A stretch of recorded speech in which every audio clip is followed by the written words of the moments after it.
Hola Mi Gente! We're back again on another episode of Raices NYC. And on this episode, we have DOVA. Yes, we have Dova, and you are a musician, correct? Yes, I make music. I direct my own music videos. I've picked up on some editing, so I've edited some of my music videos. I write my own lyrics. I act, and I paint. Wow, she's an artist. She does Yes. it all. many titles. I was like, ¿y qué más? ¿Y qué más? Yo. Okay, so you direct your own music videos. You Yes. act. Yes, You model. yes, I model. Oh, that was another title that That's you didn't another. say. Yep. Y otro más. Okay, so what got you into music? Writing has always been a medium for me where I was able to express myself freely without any blockages. And it wasn't until college where an advisor noticed it in me. Well, she was like, "You look like an artist. Why don't you take a theater class as an elective?" And I was like, yeah, because growing up, theater wasn't really open to us like it is now, available. So yeah, when I got to college, I took that theater class, and thanks to that theater class and just pursuing acting, I was able to build the confidence to turn my poetry into lyrics, because I always wanted to perform. I've always had these great ideas, what I thought was great, in my brain. But I was always shy. I was such a shy kid growing up, and I wasn't able to break out of my shell until I was in college. And that's really how I crossed that bridge over from writing poetry to making music. And also I was painting. So thanks to my paintings, that opened up a door for me to showcase my art, and through that join the open mics. And nobody would ever want to go first, and they knew I was acting, so they were like, actors are always ready, you got to go first. And I'm like, all right. And then it just progressed from there. Whoa, if it wasn't just for you taking that class, you wouldn't have. It's weird how everything just Yeah. works out. Like, it's like little like a domino thing. Yeah, You have and to just push towards it so everything could just align. yeah, and that was my second time around in college too, because my Yeah. first time in college, I was in BMCC and I was doing liberal I was arts. in BMCC. Yeah. I was liberal arts too. Yeah. Okay. Oh. Yeah, so like my first year there, I had no idea, and I'm like, I don't want to do this. Yeah. And then at 19, I had gotten my own studio apartment, but I was working 2 part-time jobs. Okay. Yeah, and I Independent. was barely making ends meet, and I'm like, no way, I'm gonna do this for the rest of my life. So that propelled me to go back to college. So I was like, let me pursue a career, and the only thing that I loved was the arts. Yeah, that's really cool. Poetry is not easy. I myself, I'm not good at writing already in general. So I feel like if I start poetry, there'll just be a bunch of errors. Yeah. But it's really nice though. Turn your poetry into music. you know. Yeah, I took a lot of pride in my English because it was my second language. Spanish is my first language. I didn't want to speak English, but they were like, if you don't speak English, we're going to have to either hold you back or put you in an ESL class. Yeah. And I didn't want that. And I knew English, I just didn't want to speak it. But Yeah. I just started speaking it. Mhm. And once I started writing it and everything, I just took a lot of pride in it because it was pretty hard. And also being that it was my second language. Yeah. So you were never in an ESL class? No. I wasn't in an ESL class. I should still be in ESL. I'm gonna be honest. We're all a little nostalgic over here. It's okay. A little, yeah. Damn. So at home, you would speak Spanish with your parents, with your family. Yeah, at home it was just mainly Spanish, and then at school that's when I would have to speak English. And my mom would tell me like, you have to speak English, because they would test me and they'd be like, what's this word? And I'd be like, and my mom would look at me like, what do you know the word, like Yeah. what's wrong with you? And I just didn't want to do it, but I was like, all right. Eventually I did, and then funny enough, I was speaking English so much that I almost forgot my Spanish. My Spanish became so broken.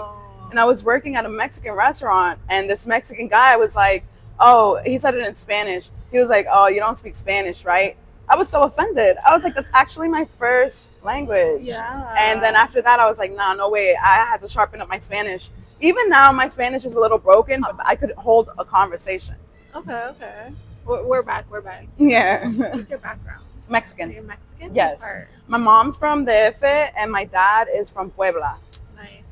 Puebla, Me yes. too, me too. Nice. Shout out Puebla, York. Shout out Puebla, York. Damn. So you're second generation.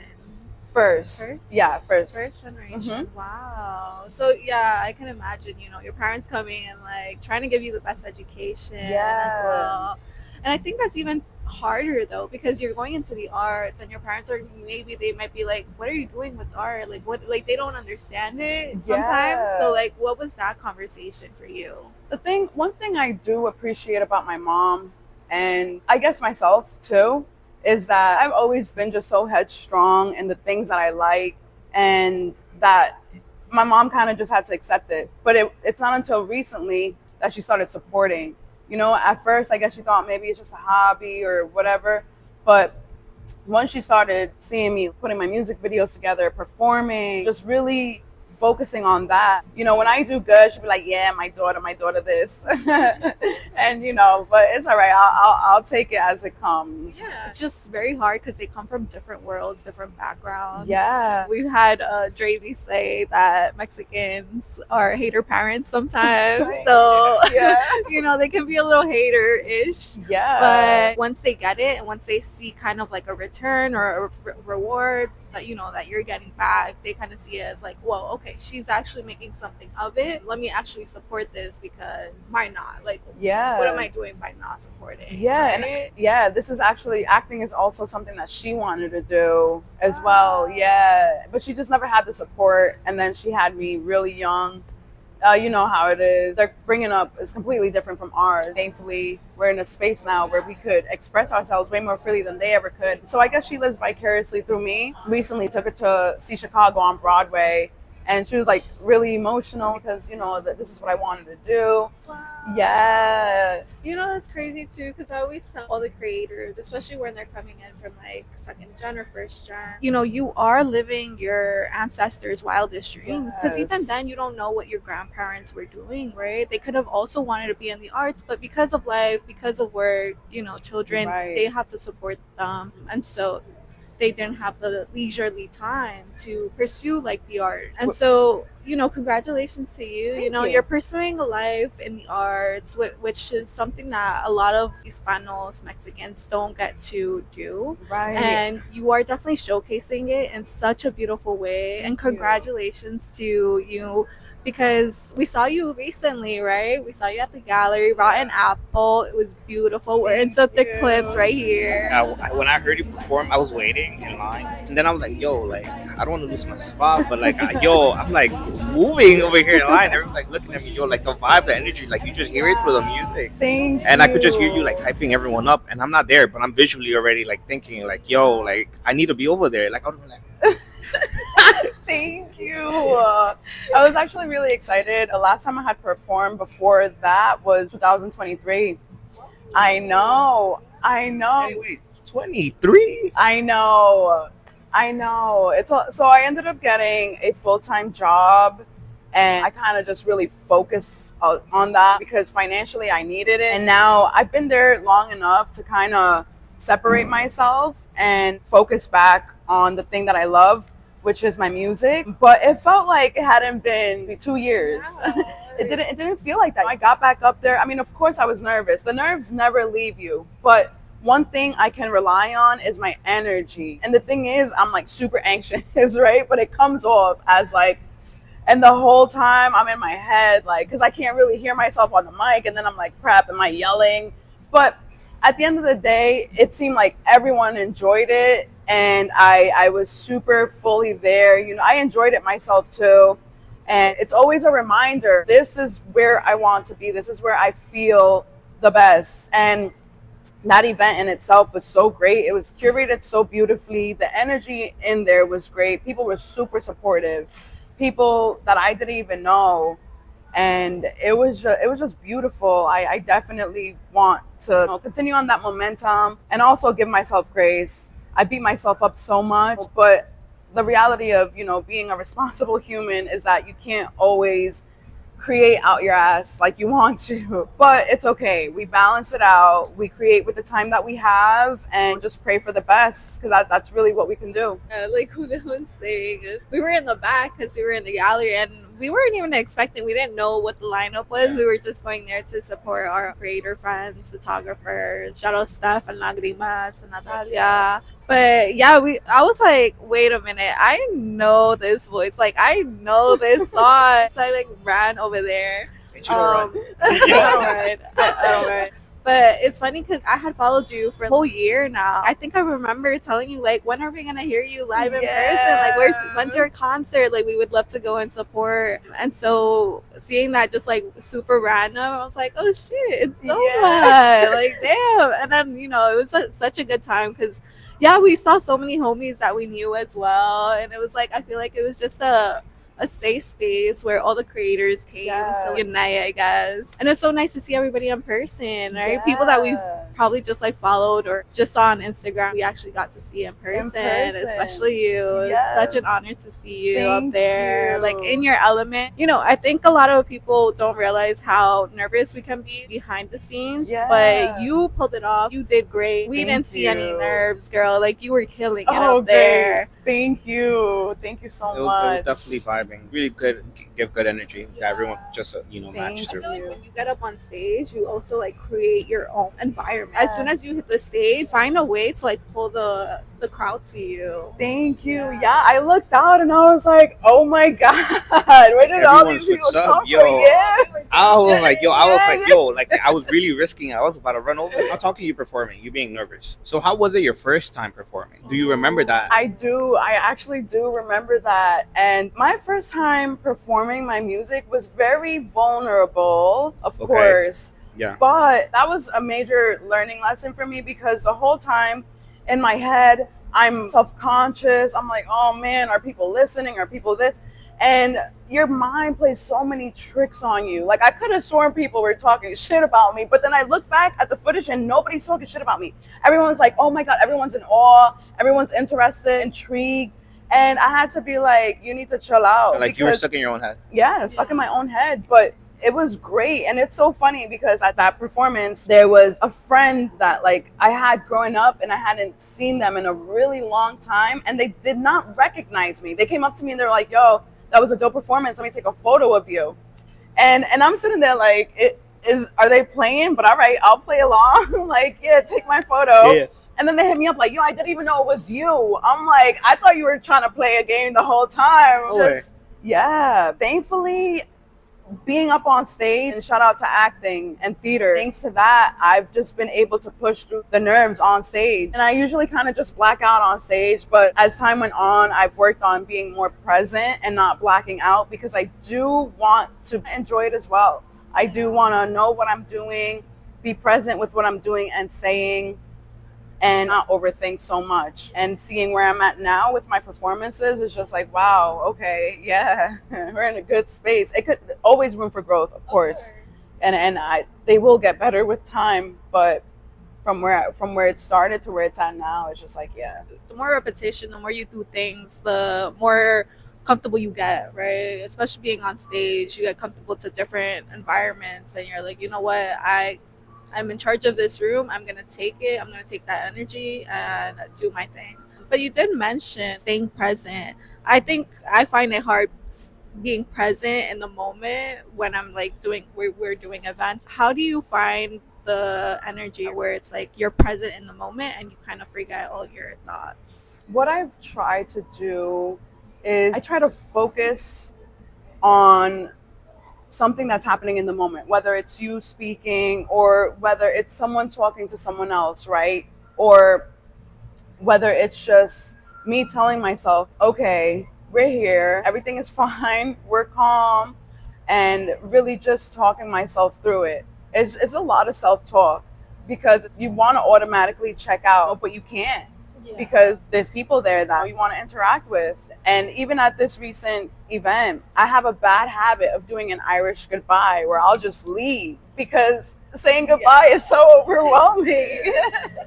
But this time around, I was like, nah, I can't do that. I like leaving impressions. I also like letting people know that it was so nice to see you. So this time around, I pushed through that of being like, all right, time to go, because I'm either overwhelmed or overstimulated, and it was not bad. It was not bad going around and saying bye and kind of being like, see you next time, see you at the next event. And people like that. I mean, personally, I appreciate when people say hi and bye to me. So, You know, you're right. Because I think I have a tendency to do the same thing where I'm Yeah. just like, you know what, let me just go. Because I'm like really overstimulated right now. But yeah, you know, people definitely appreciate when you come up to them, like, thank you for coming or thank you for being here.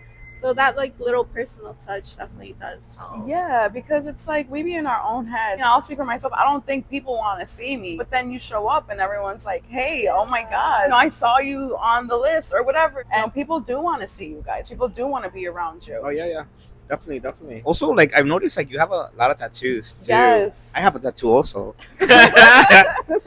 but mine's hurt a lot. Yeah, are you? Yeah.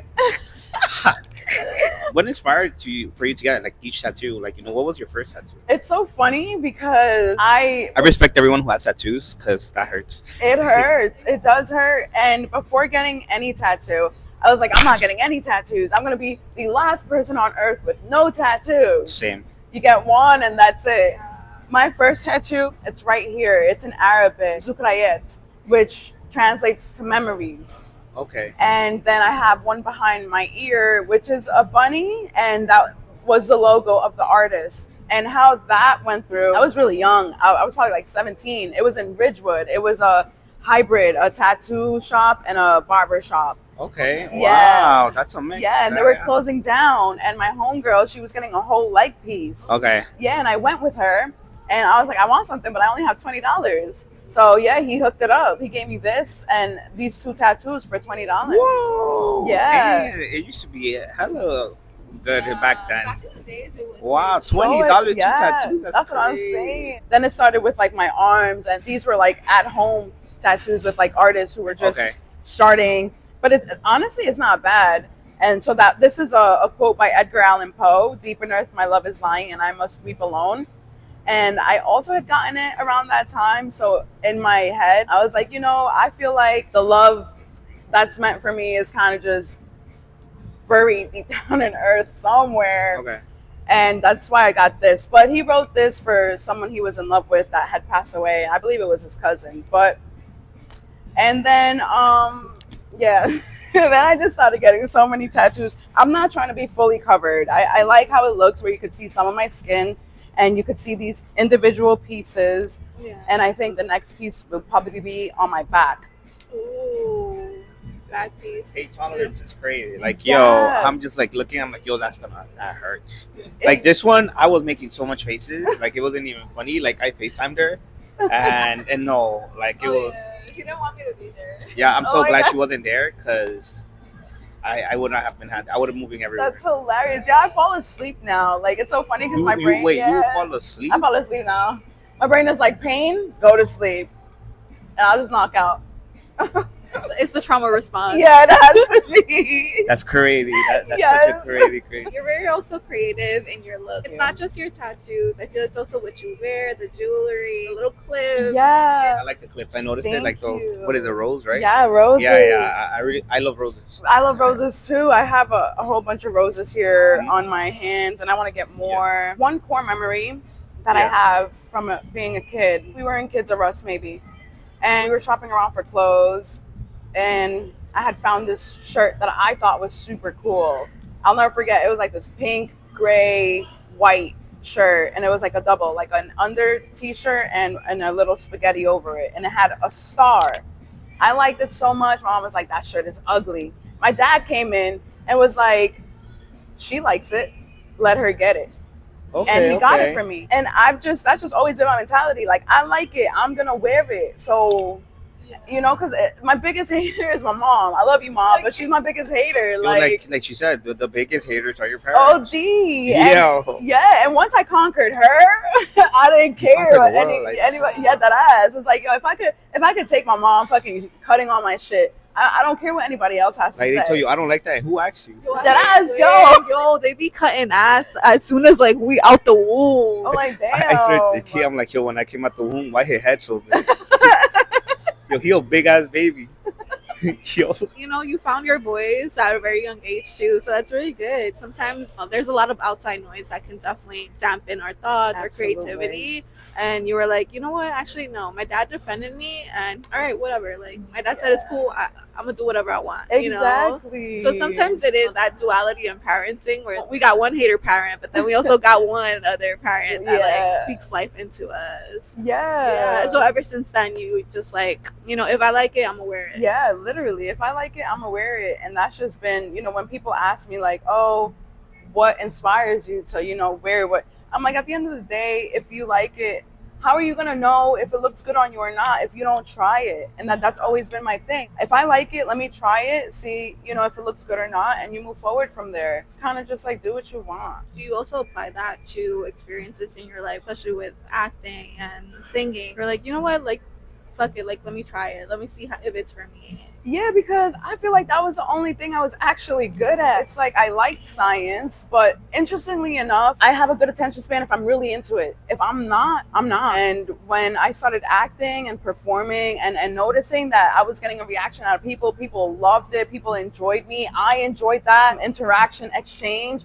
I'm like, what else am I gonna do? What else am I gonna do? I tried tattooing. I don't like it. I like getting it done. I don't like doing it. And now it's been like 10 years plus down the line that I've been making music. I try to be normal, I guess, whatever that means, meaning focusing on a freaking job. I'm not happy. And it's like, at the end of the day, I would love for this to be my main income. But if God forbid it doesn't happen, that's fine, because I still have a passion for it. It still makes me happy. I feel like it's the only thing that gives me purpose in life. My music, my art, connecting with people. I feel like that has helped me come out of my shell so much. And the times in my life where I felt like everything was fucking falling apart, at the end of the day, I had rehearsal, I had a show, I had a song, and that was getting me through all those hard times. You found comfort in your art and acceptance too, because I feel like I felt like I never belonged. You know, growing up Mexican in America, you know, it's like you were never Mexican enough for the Mexicans. You were never American enough for the Americans. You know what I'm saying? That's exactly what I be saying. That's something actually, you know, that inspired me to start what I be doing now. I feel like here, again, like you said, we're not accepted. They're like, yo, you're Mexican, you're not American. But then you go over there, y te dicen, no, tú eres de allá, all that. And I'm like, damn, so no soy de allá y de acá. But we have to remind ourselves, you know, when we see our feet, you know, we know our roots, we know what we are, we know what we represent. Exactly. And through our art, that's how we showcase it. There are rough times that we have too, but we still have to perform. The event still goes on, the show still goes on. Exactly. How do you manage that? Honestly, it's tough, because there has been periods where I kind of took myself out of the scene because it was just too much. And there's been moments where I haven't done something because I didn't feel like it, but I've pushed through, because it's like, yo, there's times where you're not gonna feel like it, but nobody cares. And that not putting in the way of like nobody gives a fuck about you. No, putting it in the way of like the world's gonna go on. You know what I'm saying? And it's like possibly in that moment you might feel like shit, but you're gonna feel more like shit because you didn't do something because you felt like shit. Yeah. So now you're beating yourself up even more. And it's like, little did you know that you felt like shit in that moment, but then you went and did that, and now you feel better. Yeah. And that's a reminder. I try to keep that in the forefront of like, yo, remember those moments where you felt like shit, but you went and did that and you felt so much better. You made some connection. You were reminded of that purpose you tell yourself you have through music, through art. And it's just a matter of trial and error. I'm not going to sit here and be like, I push through all the time, because no, I don't. Like, I'm human, you know, and sometimes you're tired, sometimes you're exhausted, sometimes you're drained and you don't want to. But it's just a reminder that it's like, yo, that shit makes you feel good. That shit makes you feel real good. So let's go do more of that. There's no guessing. There's no what if. You've done it. Trial and error. You went and tried to do it. So you're not living your life, oh, damn, what if I would have went to that show? I should have done it. You did it. Exactly. That's it. You know, we're also almost done with the year. Do you have any goals for the end of the year or for coming up 2026? Yeah, absolutely. Currently working on an EP. Yeah, the last time I worked on a project was during COVID, and you know, we had a lot of time. Yes, I was able to put that together so fast, and then after that I was just dropping singles. In my opinion, it's easier to drop singles and music videos alongside, but I really want to finish this project. I started it. It's just a matter of finishing the songs, putting together the music videos, So that's my goal for the rest of the year, is finishing the writing process and putting together the ideas. And we already got the ball rolling, so I'm really excited. And that's another thing too. If I'm not creating, then I have nothing. It's like the moment I start writing music and putting together the music videos, then that's when people are like, hey, like, I want to help. Like, hey, do you need someone to shoot? And it just makes me feel good. Because if I wasn't that good, or if I wasn't somewhat good, nobody would want to work with me. They definitely see the work put in, and they're like, oh shit, you know, Dova is like really creating something beautiful. She's making her art. Like, I want to be a part of this. And when you put that energy out, people just want to give that energy back to you. There's also a give and take, where it's like you put your energy out, and the world is going to reward you and give some energy back to you and let you create the things that you want to do. Yeah, which is always so beautiful, because there's moments where you're like, how the freak am I gonna do this? And then you like, just meet somebody who was like, oh, like you need a photographer, I got you. Oh, you need a videographer, I got you. Yeah, next thing you know, it's getting done, and you're just like, wow. You're like, I just thought of this, and now it's happening. Like, I think that's just like how some events, or like some things just happen. Yeah. In, like, the creative world, you just meet people, and that's just it. Yeah, and it's such a blessing. I feel like it's such a blessing, and it's just a matter of showing up. But now we're gonna go into our last segment called Spooky Scary Story Time. Oh my God. Do you have a spooky story that happened to you? I do. Okay. I actually love this story. So I was in junior high school, and it was during the time where I started smoking weed. And honestly, I'm not blaming this on the weed. There's no way. I feel like it just woke you up.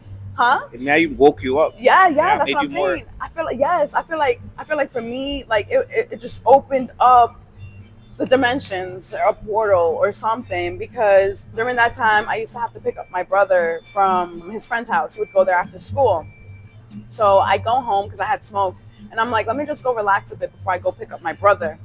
So I go home, and the way the apartment was set up is like, you walk in, to the right it was the shower, you walk in a little bit more, to the left you got your little sala, you got the kitchen, and then you got the 2 rooms. So I go to my room, and I'm laying there on the bed. Nobody's home, mind you. Nobody's home. And I'm laying on the bed, and out of nowhere, I'm hearing white noise, like the white noise that comes from like the radio, right? I'm hearing voices, right? I'm hearing voices, and I'm like, no, okay. I'm telling myself I'm just high. And then I look up to try to see where the voices are coming from, and I see the light on in the shower. Mind you, nobody's home. Mind you, that shit was off when I got home. And I hear the shower running. I'm like, nah, I'm tripping. Let me close my eyes a bit. And those voices get closer. Yo, I swear to God, when I open my eyes and look at my door, like the Grim Reaper is standing right there.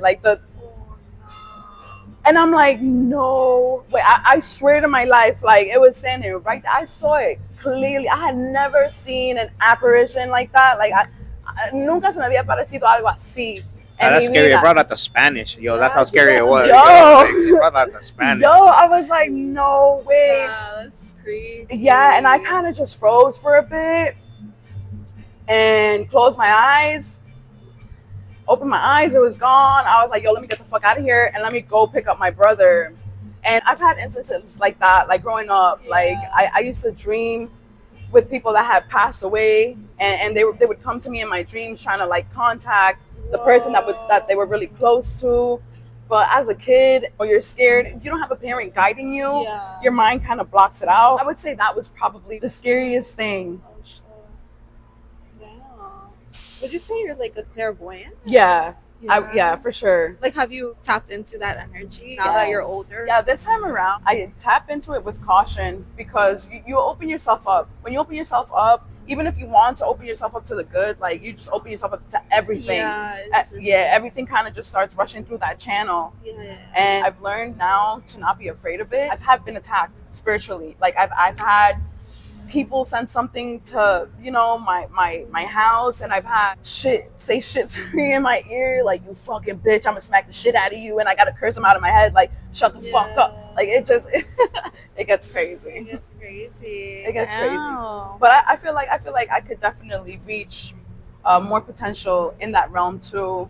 It's just a matter of practice. Yeah, no, everything needs practice. Everything that you do always need practice, routine, discipline. And I think you're tapping into that, especially with your art. So I think it's just the beginning for you. You know, you want to drop that EP, and Yeah. I really like. I can't wait to hear it. Yeah, Like, thank I'll be you. Like, finally, the EP is out. Thank you. Yeah. And now we're gonna go into our last segment. What advice would you have to somebody else out there that wants to go into the art? They want to be a singer, an artist, an actor. What would you tell them? A lot of conversations that I've had with upcoming artists or people who just want to put themselves out there, this saying where it's like, oh man, I want to do this but I'm not good enough, or man, I'm working on this but I feel like it's not perfect and I'm not going to share it until it's perfect. You're blocking yourself. Yeah, you hear that a lot. Like Yeah. that's how people from like I hear it. They always ask for advice, you know, Yeah. and I'm like, the best advice is just put it out there. Yeah. And then they keep on the same thing like until it's perfect, and it's perfect. Yeah, and it's like, no, perfect to who? Like, first of all, you're starting off, so what do you even know about perfect? Yeah. Because what you're doing now, it's nothing compared to what you will be doing down the line if you do continue. No, right? yeah, because definitely. it'll get better. You know what I'm saying? So when people sit there and they're like, I'm a perfectionist, I'm this. No, I'm sorry. Like, no. You can't be a perfection at something you haven't tried and you don't know how it is. Exactly. So my biggest advice always is, you know what? Just share it. Get it to a point where it's not, you know, just an idea. Get it to a point where you're like, okay, this is all I can give it, and just throw it out there. Because first of all, there's an audience for everyone, I will say. Second of all, not to shit on any art, but I've seen some horrible shit out there where I'm like, bro, people listen to this shit, and that just comes to show that, yo, there's an audience for everyone. Yeah, definitely. Don't like bring yourself so small. The world is so big. There's definitely gonna be this somewhere that's gonna love the music that you make, Yeah. or love whatever you make too. It's just like, just start. Like Yes. literally, always with every career, just start. Just throw it out there. Perfect doesn't exist. You learn through your mistakes, and also just be open to that learning and knowing that you're gonna make mistakes. But then later on, those same mistakes, when you see them, you know how to fix them. Absolutely. And if you're so tight, you're not giving yourself enough space to explore, because you could start off with one thing and then next thing you know, you might want to dive into something else. Now, if you have that perfectionism mentality, you're not going to be able to move anywhere. You're not going to be able to give yourself the space or the grace to explore. Yes. And on that note, we're done. Thank you.